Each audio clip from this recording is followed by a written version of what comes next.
Meeting. It's wonderful to have you all. We have Alejandro and Arnaud from AXA Partners with us today. Alejandro is a Products and Services Global Product Owner, and Arnaud is the Chief Transformation Officer at AXA. And AXA has been working on some really interesting things in computable contracts in the insurance space, and it's an area that we're working on, we're collaborating closely on with our friends at AXA, and we'll learn more about how and what they're doing at AXA. And then we have our CodeX affiliated faculty, Human Shadab, who's a professor at New York Law School, and Wyatt Benno, who's also a co-founder of ICME, which is a no-code builder for Web3 applications in the NFT space. So two great presentations.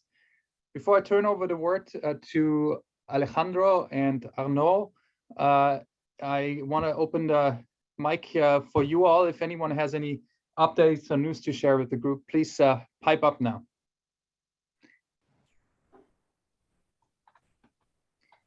Shugam is sharing a publication on emerging legal informatics towards legal innovation, current status and future challenges and opportunities. Great, wonderful. Thank you, Shugam. That's great. Thanks for sharing that link.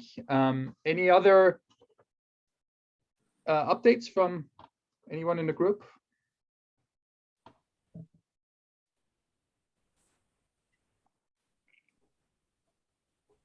Susan's giving a little plug for our Future Law conference. Thank you very much, Susan. Yes, Future Law, which is our biggest conference every year, is coming up on April 7th.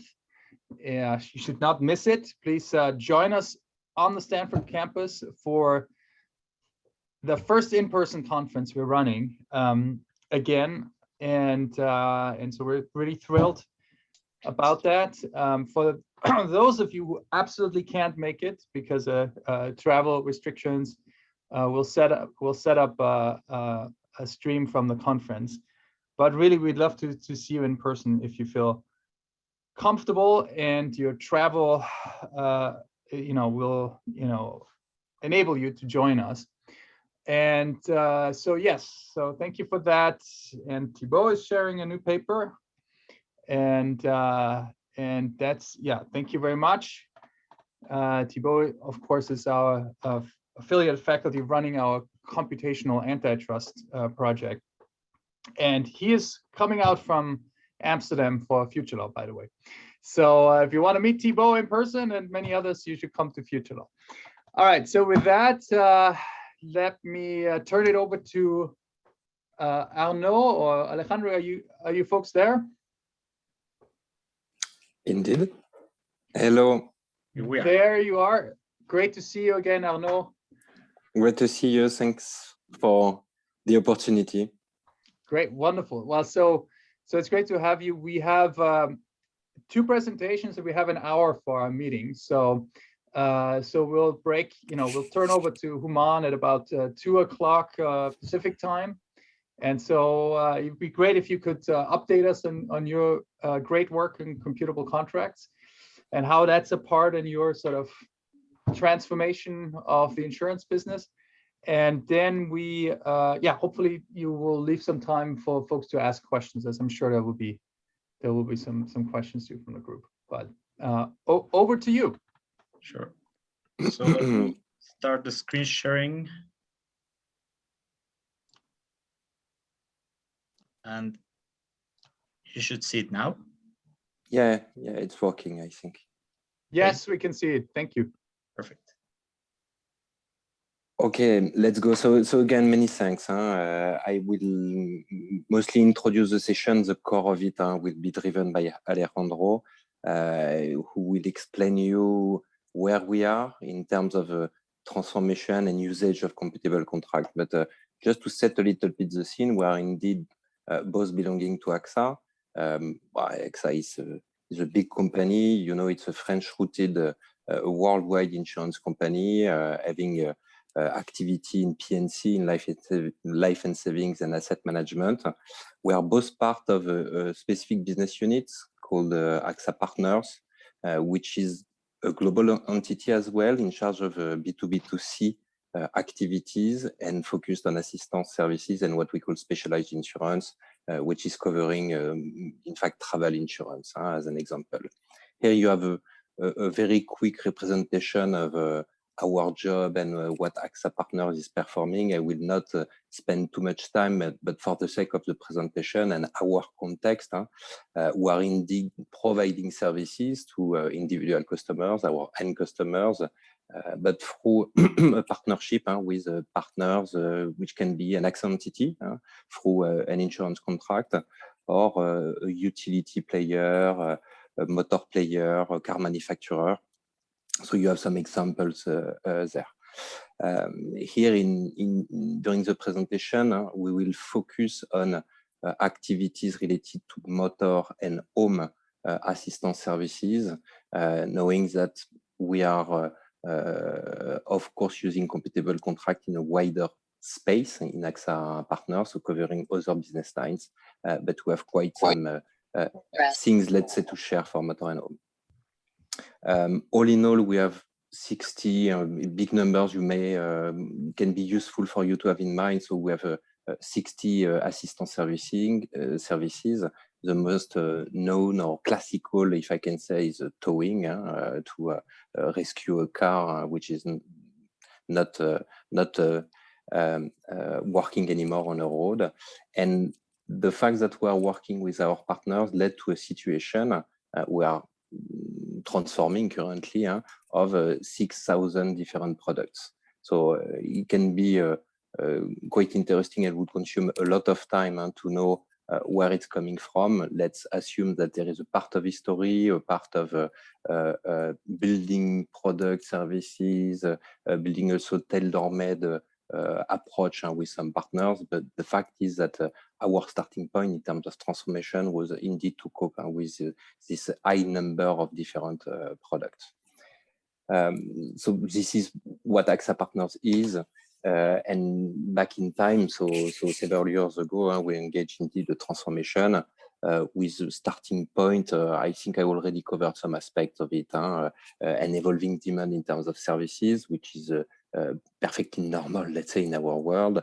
The fact that more and more the customer experience is making the difference, and digital is of course raising the bar in terms of what each and every company needs to provide to our end customer. Of course, the absolute necessity to stay competitive in our markets, and in our specific situation, the fact that partners were also looking, our partners and global ones, such as big car manufacturers, Daimler is an example, or Mercedes-Benz, are looking for one-stop shop. So we engaged a big transformation and a very deep one, trying to address the challenges in the context I just shared. The goal and the ultimate goal is not very, I don't know if I can say original, but I don't think it's super specific to AXA Partners. All in all, what we want to achieve is indeed to significantly progress in terms of customer experience, but also significantly progress in terms of efficiency. And we have classical levers for doing so, being industrialization and globalization. I think they go as well together, leveraging more synergies through the different markets we are operating. Of course, automation, and of course, standardization. And standardization is one of the aspects we will elaborate, as well as automation, because this is where compatible contract is, or let's say, first levels of what compatible contract is bringing in the journey of the transformation. So definitely our challenge was to activate those levers, building a new world, which is described here, and compatible contract is playing definitely a central role in this target, because this is a place where we are modeling our set of services, the products we're referring to toward our partners, but also the way we want to guide and conduct the discussion and the dialogue with our end customers when they require a service. Because the first core process we are addressing through this transformation program is the servicing one, meaning when a customer is indeed calling us when the situation requires it.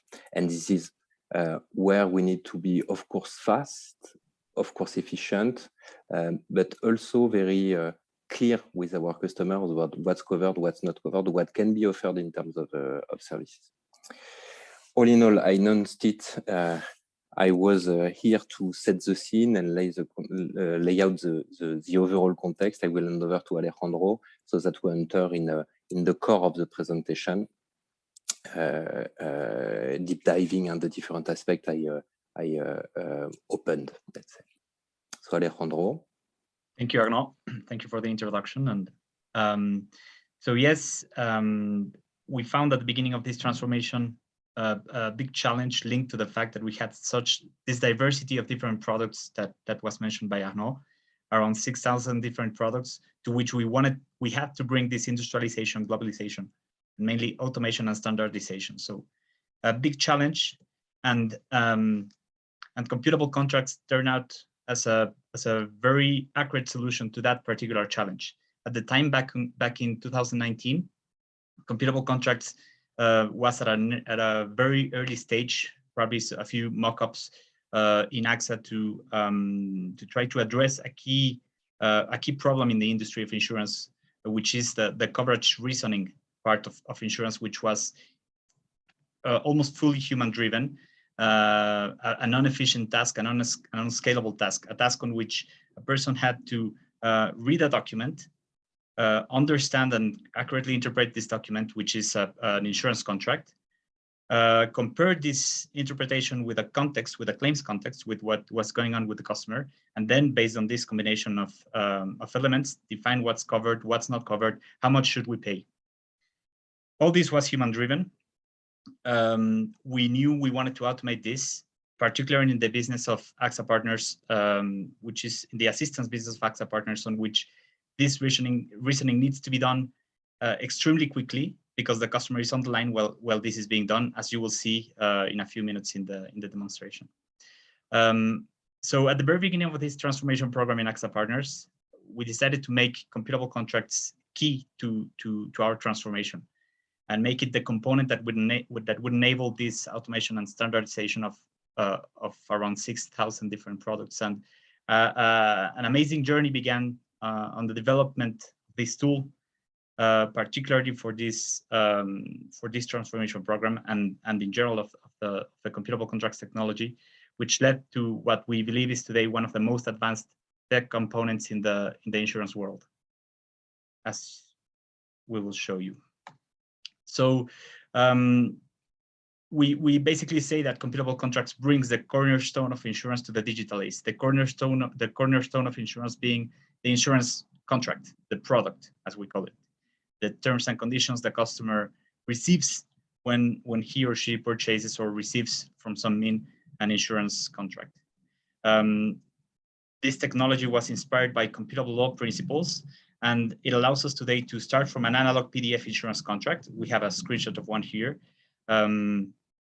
which describes in different paragraphs what's possible, what's not covered, what are the general conditions, general exclusions, different guarantees, different services, and we can transform that with the help of computable contracts to edit a computable coverage model. And here might be a bit small, but what you can see is an actual, a true example of this is a screenshot of an AXA Partners product, motor assistance product, which has this small clause here that says the vehicle must be a private car which is less than 16 years old and which is no heavier than 3.5 tons. We transform this into different elements in this graph using computable contracts, which basically say if the vehicle age is greater than or equal to 16, this is an exclusion. Otherwise, which is what this arrow here means, otherwise the case can proceed. And there's another rule here. For every vehicle type, except motorcycles, if it's heavier than 3.5 tons, it's an exclusion. So that with this system of if nodes, if or nodes and rules with different elements on which we won't go into the full details of it, it allows us to transform every single rule in a contract into this kind of graph, which is in the end a compilable contract, which can be understood by the system and which can enable this automatic decision making that we will see. So another image to show how compilable contracts is at the cornerstone of their value proposition delivery. You see here compilable contracts at the center of the operating model of AXA Partners, which defines the interactions between providers, partners, customers, agents, and the different set of technological assets that enable these interactions in an efficient way, and with compilable contracts at the middle. So today, we can say that compilable contracts is the main component of the new claims processes in AXA Partners. We have already transformed these processes thanks to compilable contracts, and we've moved from a hard-coded analog world in which we had to set up products in the system partially. We couldn't do it fully. This was a slow process and done by technical teams. Now we live in a dynamic world, an automatic world, in which this, for example, this product setup in the system can be done fully. We can really include every single rule in the system. It's easily done and can be done by business teams. You don't need to have technical experts in charge of that. It also allows our operational teams they don't no longer need to read and interpret contractual rules to confirm coverages. This is now done automatically. It's what we call automatic coverage check. And it also allows, and this is something mentioned also by Arnaud a few minutes ago and related to the standardization part of it, it also allows us to move from the past on which the diagnostic of the customer situation was done based on the knowledge of operational teams. They understood what was going on with the customer, and they also made an interpretation of this claims context. And today, based on compilable contracts technology, we developed guided diagnostic to drive this conversation between agents who are in the call center and customers who are calling for assistance. So we've standardized this conversation to enable an accurate claims handling. So this has different impacts which are reflected in the customer journey. First, it makes it easier for the customer. Customers don't need to be experts or know technical terms to communicate what's going on in their situation. Because of this guided conversation, it will be easier for customers to express their problem. It's personalized, of course, because every service that we will propose, every question that we will ask will be fully in line with the specific contract the customer has purchased in every case. And it will be fully transparent because the coverage limits and reasons for exclusion, every single rule is fully aligned with the customer's contract. So what you buy is what you get. So how does it work? And this is where we get to what to me is the most interesting, exciting part of this presentation. We've prepared a small demonstration for you. And what we want to simulate here is a case of a customer in the UK who has a motoring assistance contract. She's driving her vehicle and the vehicle suddenly stops. So she calls AXA for help. Before we go into the actual demonstration, I would like to make a small pause in case there are any questions. Otherwise, we can continue and leave them till the end. Let's carry on then. So before, how would this be done before? So there is a call center receiving a call from a customer saying, my car suddenly stopped. I was driving back home probably from work. The agent would have to ask some questions based on his knowledge of what questions need to be asked or what kind of contract the customer had. If the agent didn't know by heart the contract, the product, and how to diagnose the scenario, the situation, maybe he would need to go to the actual product, which is a PDF document, and look for the right clause where he or she would find the conditions that will let him know what can be done or what cannot be done. So it would take some time to, in some cases, and I will not fully do it here because it wouldn't be efficient, of course, but just to show you how the product looked before it was computable, and what the agent would have to look for in case there was doubt on what could be offered or how the case should be handled. So now, with computable contracts, we've moved to a world on which all this is guided and automatic. So I'm sharing a video here, which I recorded a few minutes ago, showing how the system guides this conversation between the agent and the customer when computable contracts comes into place, and what is the final outcome of this computable contracts product modeling. In this case, you will see the actual product, computable contract product working. So it's the actual modeling of this product I was showing a few minutes ago. This AXA Car Plus insurance motoring assistance product has been fully modeled in computable contracts. It's now integrated in our claims management system, which is the system the customer-facing agents are looking at when receiving these customer calls. So let's begin to show how it works. So first, what the agent was doing there, and I won't spend too much time there, is just looking for the customer's policy in the database.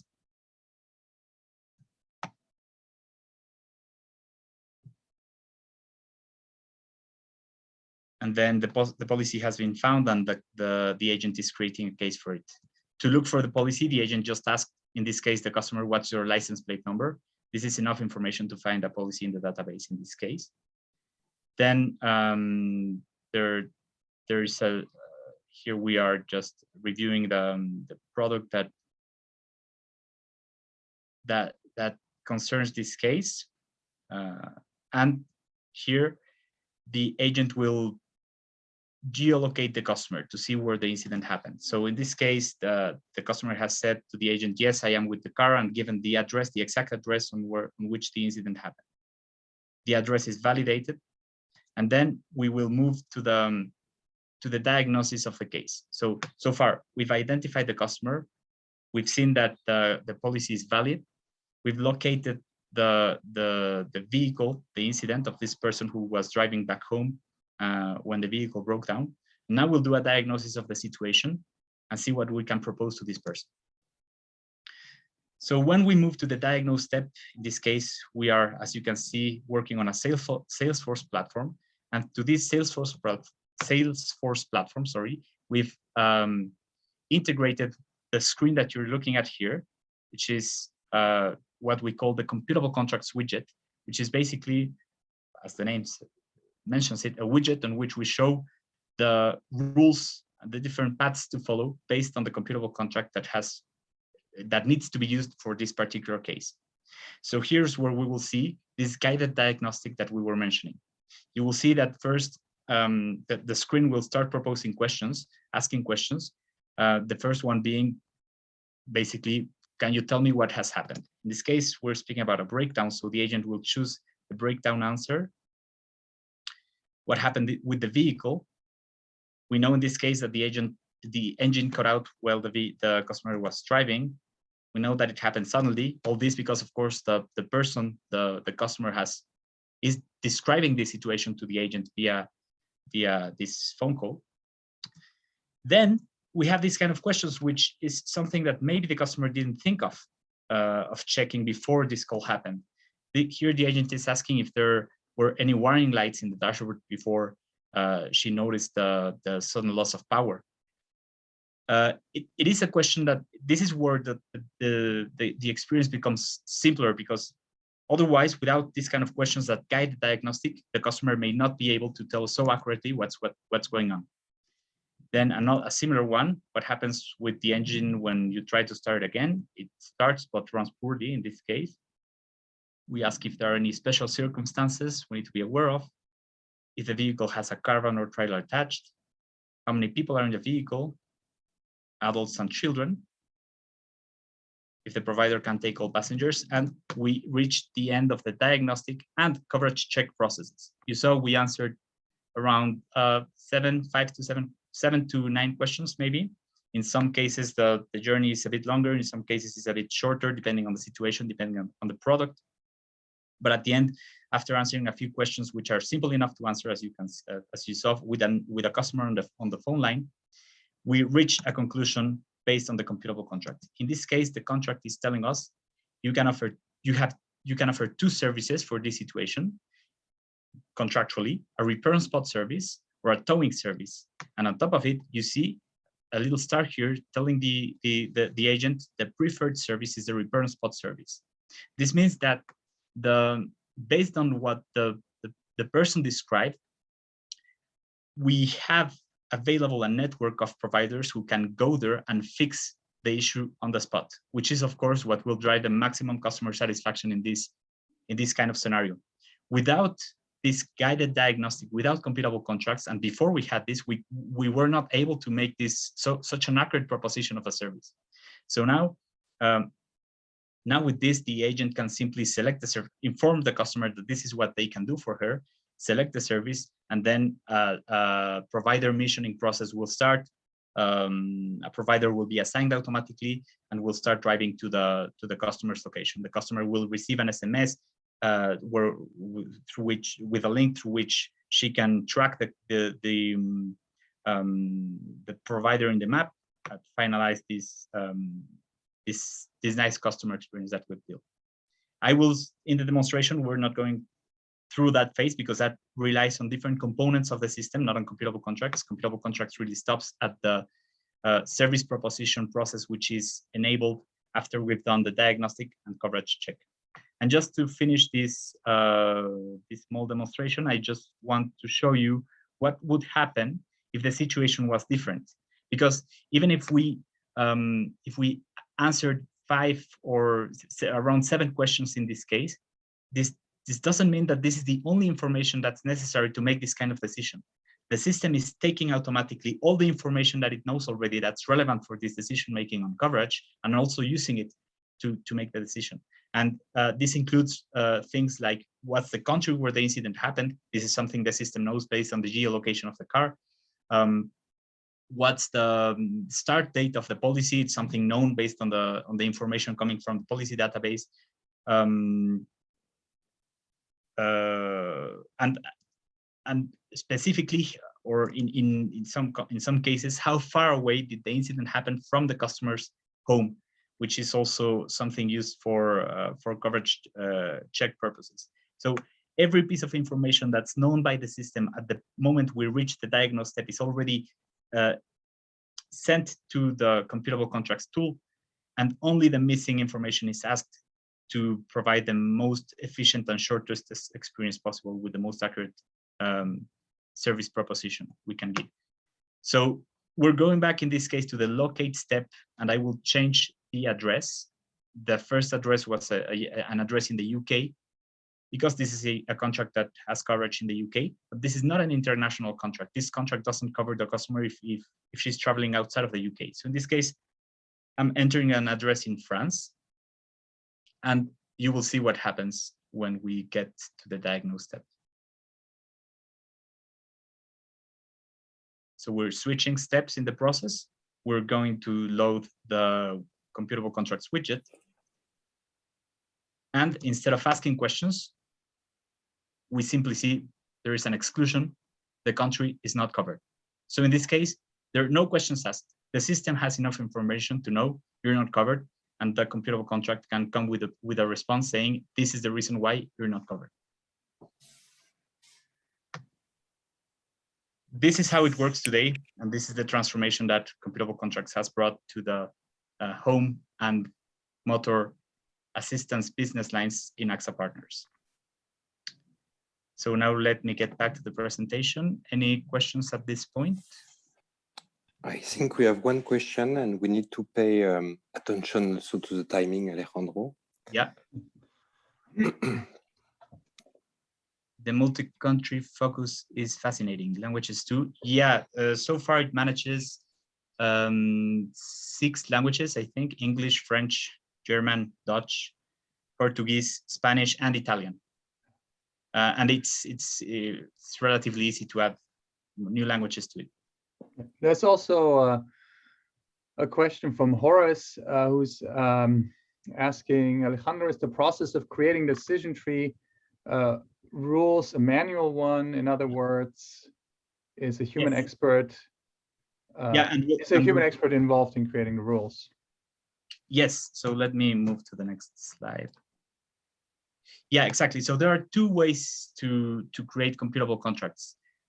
One is with the human intervention. So we train a human in the use of this of the authoring tool of computable contracts, where they can be built, and it's a human process. So at the beginning, it took us, once we had a data model defined and all the structure defined of how it should work, it was taking us around a week to build a computable contract. Now it's something that we can do in less than 1 day. So based on the experience, based on the reusability of what we built in the past, but it's still a fully human process in the current scenario, because we're in a transformation process. We are bringing the legacy portfolio to a new way of working, and that's the only way to bring the legacy, because we need to take the contracts as they are and transform them manually. There is a second way to create computable contracts, but this works for new contracts. This is not something that we're doing yet in AXA Partners. We're testing a pilot very soon, but based on a standard catalog of guarantees, we can build the contract directly into computable contracts, which of course makes this transformation process much more efficient.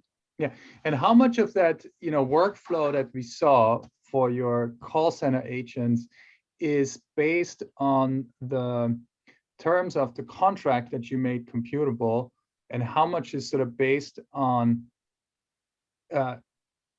on sort of processes that are part of the experience of how to handle these interactions that are not part of the contract? Yeah, I would say it's around 50-50, but things live separately. Both things live in the same technology. They live separately. So the contract modeling is the contract model is a piece of code that contains only the contractual rules, but this is connected to what we call a diagnostic tree, which is a questionnaire, which is what, and then they are interconnected. The questionnaire sends information to the product, and the product makes the contractual decisions based on those questions. So I would say it's 50-50. However, the interesting thing is that every contract is unique, is really fully in line with the product that the customer has purchased, whereas the diagnostic tree part, the other half, is standard. Every single product uses the same, and this is what allows us to standardize the decision-making process. This is very cool. I would love to. Sorry, I would love to continue the conversation. Sorry, I'm hearing myself here. And really appreciate you sort of sharing this very interesting use case of computable contracts. It's exciting from my perspective, as we've been kind of researching this area for a long time, and it's been very interesting from a sort of theoretical legal tech, legal informatics, computational law perspective. But it's even more exciting to see these things kind of make it into the marketplace, and you're actually really realizing some immediate benefits from it. And it's interesting how you explain that this is sort of an in-between stage, going from legacy to towards the full vision of what it can do. Eventually, it could be perhaps even more automated, and you could have sort of an interactive chatbot walk you through the process or something like that. But anyways, thank you so much. We just have to turn over to Human now, but thank you so much for joining us and walking us through this specific example. It's really fascinating, and I'm sure people have more questions. So if you could perhaps put your email addresses into the or another, whichever way you prefer to be contacted, into the chat, so that perhaps people, if they have follow-on questions, they could reach out to you. But yeah, Arnaud and Alejandro, thank you so much again, and thanks. A quick round of applause for on behalf of everyone, and thank you again for joining us and sharing this with us. Thanks for having us. Yeah, many thanks for the opportunity. We are super convinced of this. It's very operational. It's working. And I think it's making the difference. And when something is working, we already managed 60,000 cases, and much more to come, because this year is a year of scale. So really looking forward to additional insights, and looking forward to any interaction from the group. We will be very happy to deep dive some aspect and some questions. Thank you so much again. Really appreciate it. Thank you. Thank you. Thank you. To be continued, and then over to. Sorry, I put myself on mute now. Well, thank you again, Arnaud and Alejandro. It was a real pleasure to have you, and we look forward to continuing the conversation. And I want to turn it over to Human and Wyatt now to tell us about what they've been up to with a new no-code system for Web 3.0. Yeah, thanks so much, Roland, for having us. And that was an excellent presentation to follow on. Hi, everyone. I'm Human Shadab, and I will be co-presenting with my co-founder, Wyatt Benno, on ICMe, which is a no-code platform for Web3. So those of us will be presenting here. Wyatt is also here, and he will discuss alongside me. Great. So what are we talking about? Since ICMe is a no-code builder for Web3, I just want to give our view, kind of no-code, or at least my view. Maybe Wyatt has some different ones. We'll talk about the internet-computer blockchain that we're building on, and kind of why we thought that was the best tool for this purpose. Essentially, ICMe, of course, the platform itself, it's built on top of the blockchain, and then focusing on a use case I think is most relevant for this audience, legal document NFTs, because why not, of course. So no-code development, no-code software, obviously all software runs on code, but no-code being a way to make software, to build it without having to manually or write code from scratch at least. And in some respects, there is a crisis in the supply chain, as we know, but also in supply chain for software, in the sense that there's so many more people that want to build software than have the ability to code. I think it's somewhere around less than 1% of people of the population can code, and even less than that can build Web3 software, blockchain, whether it's Solidity or Rust or some other kind of language. So there's an acute problem, an acute bottleneck and mismatch, and that's where no code comes from. No code visual development tools have obviously been a trend in software development for decades. Maybe that hasn't been called no code, but essentially anytime you're going away to a high level of abstraction, from machine languages to C++, up to JavaScript, up to libraries, development tools, to something bona fide no code, drag and drop, point and click. That is all part of the natural evolution, I think, of software, making things more accessible. And part of that's automation too, right? Automation, everything's being automated. We know that in law. So many routine legal activities are being automated, but that's certainly the same in software development. So much of software development, especially web-based software development, is essentially a repetitive process, building the foundations for a web app, especially in Web 2. And what really no-code tools are doing is automating a lot of that. So when you drag and drop, point and click, in a sense at least, the code is automatically being generated or being written for you. A lot of these tools, of course, allow you to still code custom code. You can add custom code. You can maybe export the code from one platform to another, depending on what you're developing on. And of course, in the 90s, you have to hire someone to build a website for you. And now anyone can build a website, WordPress, and what have you, which I think most of the web still runs on. And then there's newer age tools like Bubble, and enterprise grade tools as well, like Uncork, and a lot of them that we've seen here, of course. And it's so basic that people don't even talk about no code anymore. It's just about building things and customizing things and kind of getting the job done. And the obvious benefit too is not just for no coders, but for coders too. Coders should, use no code tools, obviously, or low code tools at least, for speed and cost savings. And there's plenty of studies that talk about, what one person can do that used to take 10 people or used to take 20 or 100 people even, and can take a tenth of the time and a fraction of the cost. And so there's plenty of studies that will also show that the majority of software, one way or another, will be built with no code or visual development tools. There's general builders, there's specific builders.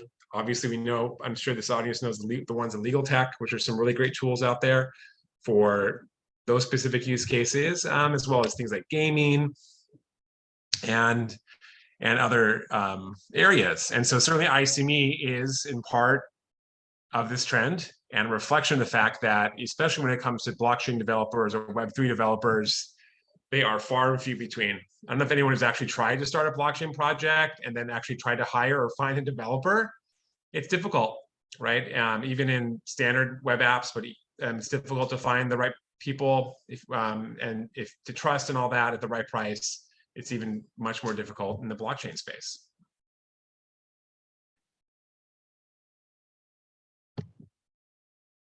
Yeah, I would add also that if you're just looking to build an MVP, it makes much more sense to use a no-code tool. If you're looking just to get something out there, see if there's even demand for it. A lot of people do go the no-code route, so they don't have to find and develop relationships with Web3 specific developers. So even just from a cost perspective, like Iman was saying, it makes a lot of sense to have no code for Web3.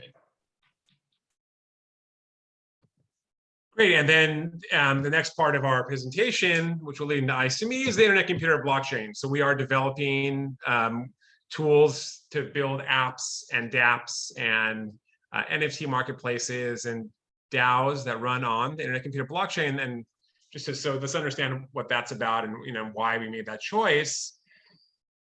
The Internet Computer Blockchain is one of sort of many new, relatively new or very new layer 1 blockchains that don't connect directly or run on Ethereum.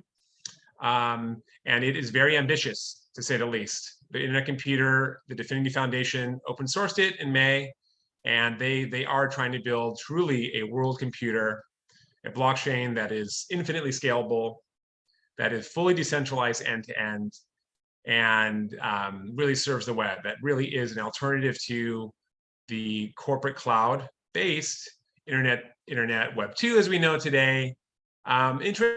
Interestingly, though, it's not positioned as a Ethereum killer like others are.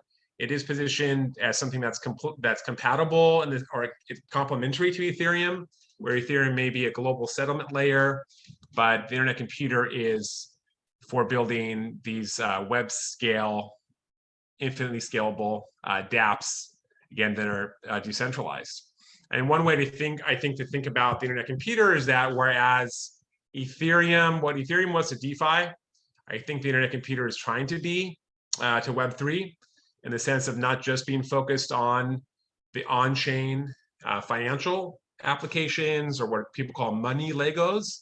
I think it's fair to say, at least they're trying, the Internet Computer's ambitions are to be not just Legos and building blocks and primitives for on-chain financial transactions and DeFi, but for web applications more generally. I think it's reflected in a lot of the applications you see being developed on the blockchain, on the IC, which are not initially or even primarily DeFi, which are more like traditional web apps, chat apps, social apps, and sort of enterprise productivity apps that just run on chain. And so you can see a lot of statistics about it, how it works. It has its primary token. It has its own token that turns into essentially gas token cycles. And it is a public blockchain. It is open sourced. The transactions are public. It's basically permissionless. Anyone can build on it. So it's not anything like a private permission blockchain at all. So it does belong in the public blockchain camp. And certainly it has its own approach to things like smart contracts, gas fees, really where it's really the developers that have to pay the gas fees that load up the smart contracts that they call canisters, because it is a kind of a new type of smart contract, and not just runs transactions, but also stores state or stores data, kind of all in one. So it's like supercharged smart contracts. And you can see a lot of the also unique aspects, including the high performance of it. Certainly there's many ways to, and many controversies about, which blockchain is the fastest, which blockchain is the cheapest.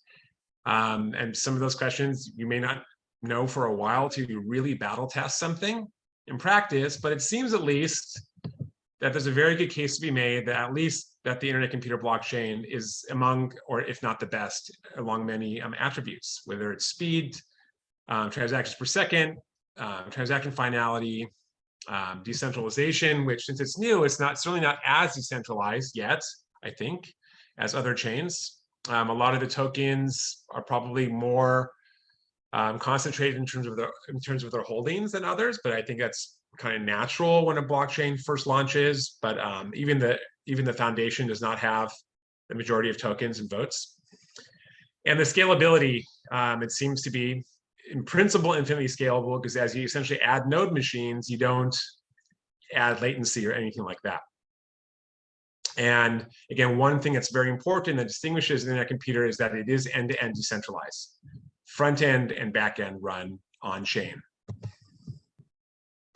And maybe why I could speak more to this point is about the languages it uses and how it all compiles down to WebAssembly. Yeah, just speak a little bit more on the technology. I am the technical founder of ICME. Why we're deciding to build on the IC, we chose that was the right tool for the job. One was because of reverse gas fees. With current no-code tools, anytime a user interacts with the smart contract, they have to pay a fee upfront to be able to use the contract. And most users of any web application would be turned off by that. With this technology, we can actually have reverse gas fees where I, as the developer, pay everything upfront. You, as the user using smart contract, don't have to worry about it. This is very important for NFTs, serving images, serving applications, because you can use it just like a regular Web 2 application. The technology behind it is based on WASM. If you are familiar with Dockerization, there's been a trend in the industry to make things into smart little binary packages that can be moved across operating systems and across browsers as well. WASM is the browser-based binary code system. So what you get is if you compile to WASM, it can run basically anywhere WASM can run. The internet computer uses this to make its smart contracts. And when the smart contracts are deployed, they're unchangeable WASM code that are on chain that anyone can go in and verify the contents of, and also see that they're running properly and how much fuel they have left in them. There is two programming languages for the internet computer. One is Rust, which is a popular framework or language by Mozilla. The second is Motoko, which is a custom framework for the internet computer itself. Both are very functional. I would say Motoko is even more functional. They get the roots from Haskell and Lisp. But the idea is basically you will be making something that's immutable, and the languages reflect that fact. Great. And so now going to ICME. So ICME is a platform for building websites, NFT marketplaces, minting, storing, and selling NFTs, as well as we're also developing functionality for distributed applications, dApps, DAOs, and that type of important functionality for Web3. So we'll have the broad-based functionalities in our roadmap, and certainly starting with the site builder. So what you're looking at here is the basic site builder. You can click on these elements and add text and images and different types of elements to make a fairly modern looking, nice looking website using the ICME that itself runs on blockchain entirely. And then when you do the magic here, I think really, this button is so important, because when you click deploy, it's hard to imagine any other, frankly, platform other than ICME that when you point and click and drag and drop essentially and customize your website, you click one button and it pushes it all to blockchain. And maybe why you could speak about that, how we go from how it goes from Tailwind and it kind of pushes that to Wasm, or how does that work exactly? What happens when we click deploy to blockchain?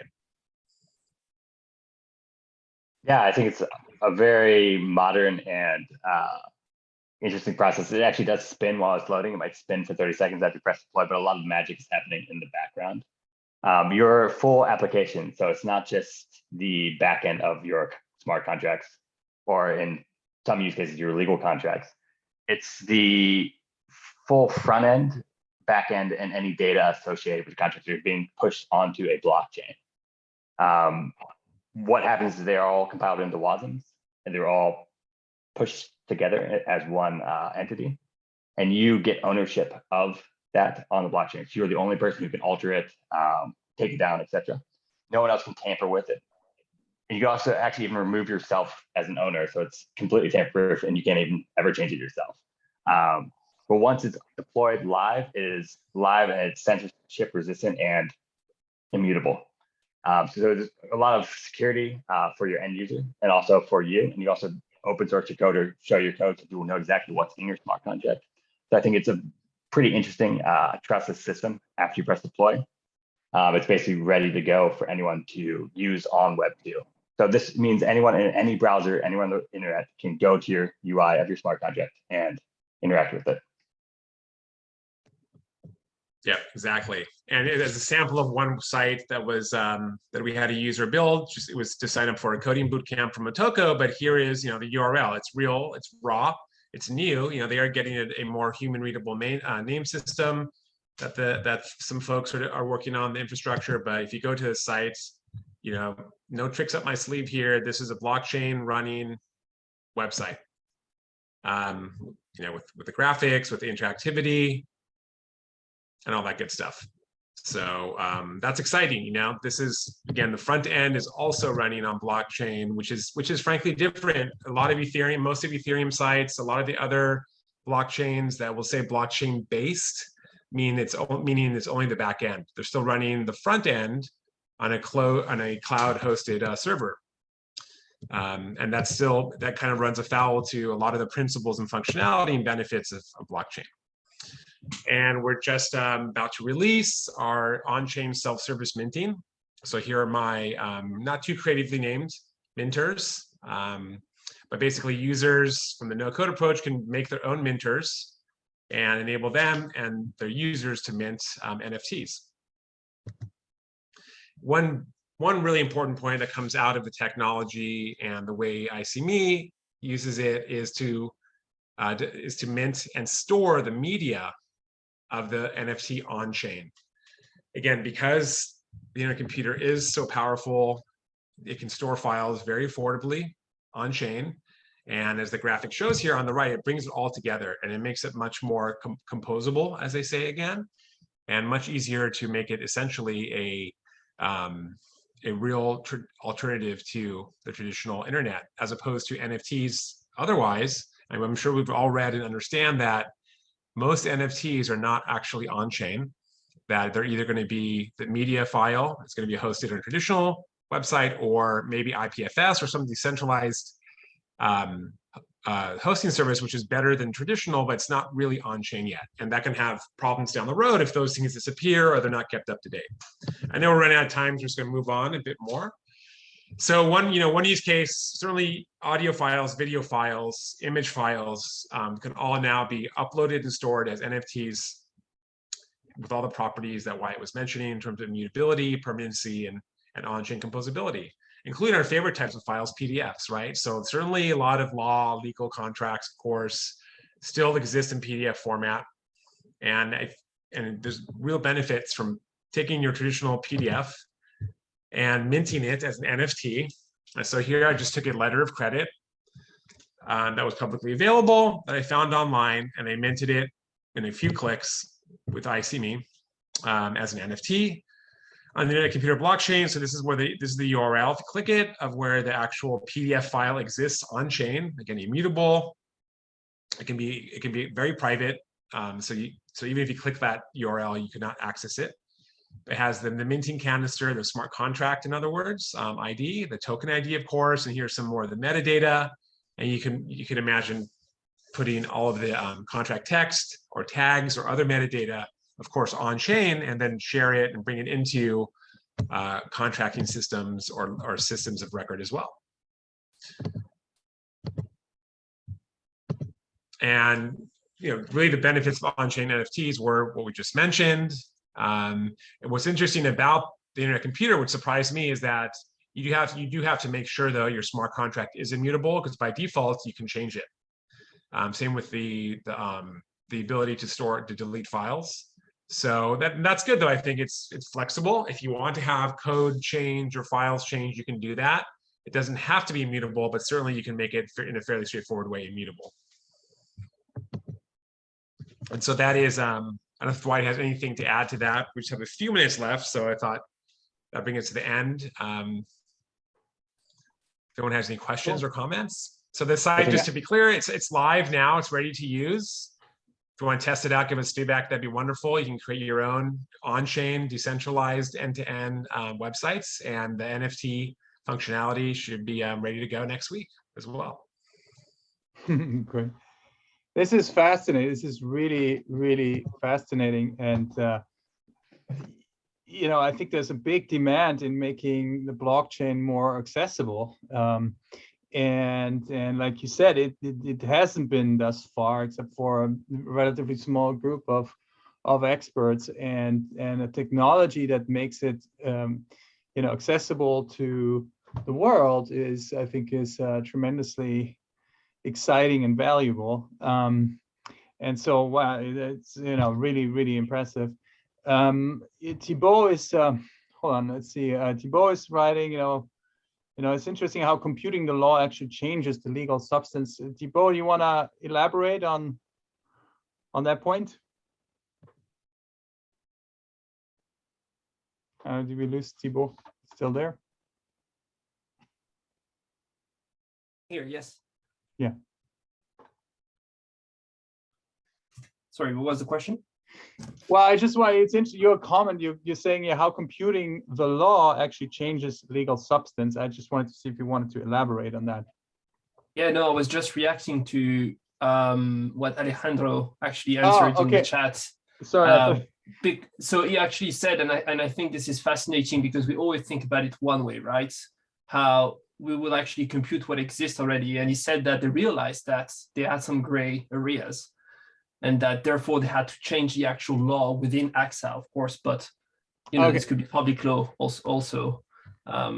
So yeah, I found that to be fascinating to know that it's back and forth. It is, absolutely.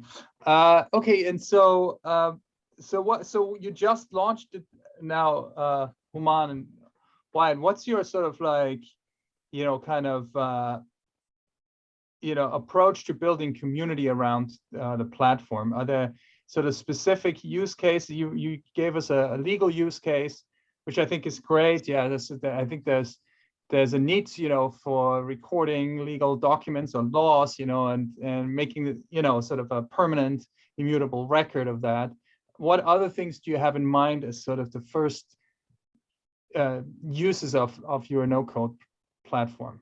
I mean, anything's possible, I can see, but are there any specific areas that you think are, the lower hanging fruit at this point?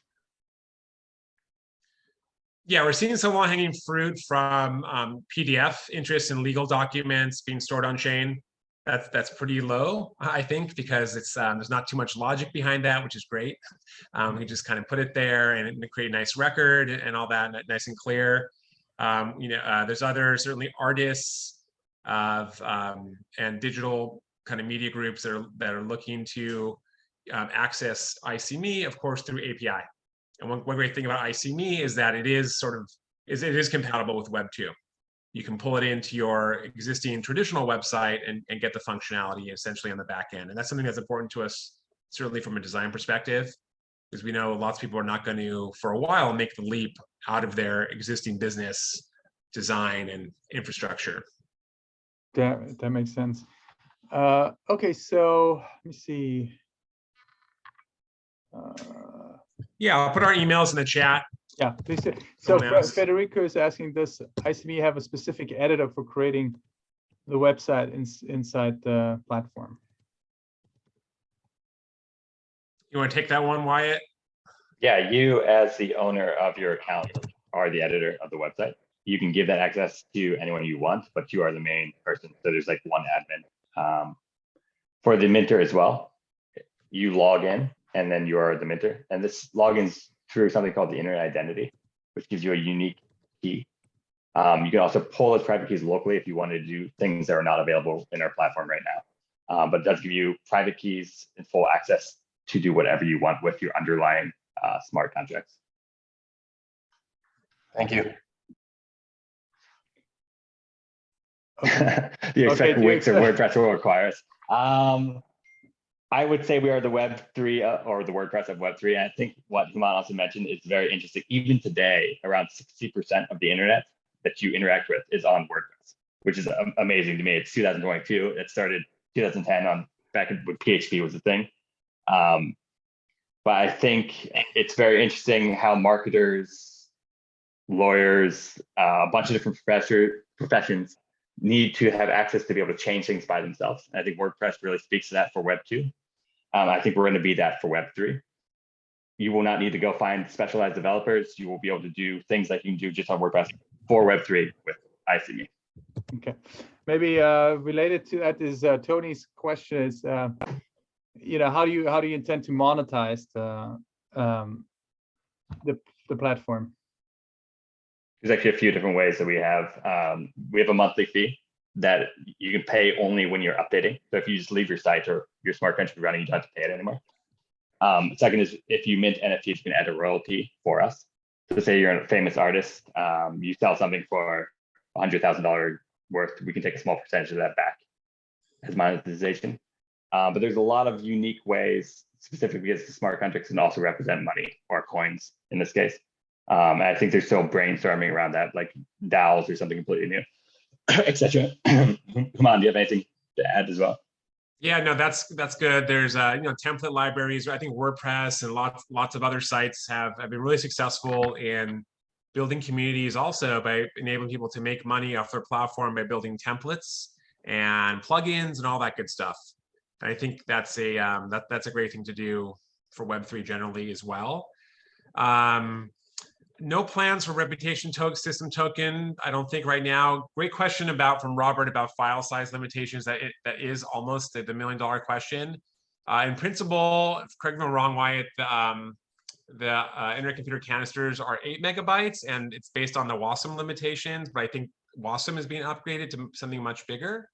It's actually 300 megabytes now. They upgraded it. Now, but it's by WASM, and what we can actually do to get around the limit for videos and things like that. Like if you wanted to make the new Web3 YouTube where everyone's sharing tokens and paying for content directly, what you could do is split the contracts up and have one video across 4 different contracts and just serve them in order. It also gives it a little bit of redundancy.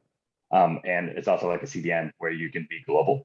So if someone's in Japan, like I am, I can watch it in my local smart contract, and someone in the US can watch the US version. So a lot like regular cloud computing. Okay, that's great. Okay, so we're already over time. I see that Robert's asking if you have looked at eluve.io. I don't know if you're familiar with that. I have not seen that. No. Okay. Well, anyways, but all right. Well, great. So let's wrap it up here. If you could share your contact, if you haven't done so yet, if you just could share your contact info, if folks have follow-up questions for you, that would be fantastic. Let me thank you both for a great presentation and an exciting project, and really appreciate you sharing it with our community. And also to Alejandro and Arnaud for their great presentation about computable contracts in insurance. 2 really fantastic presentations today. Really appreciate you all, and thank you for sharing. And look forward to seeing you soon again. And at the latest at the FutureLaw conference on April 7th. So thank you again, and see you guys all soon. Thanks for a great session. Thank you. Thank you. Bye-bye.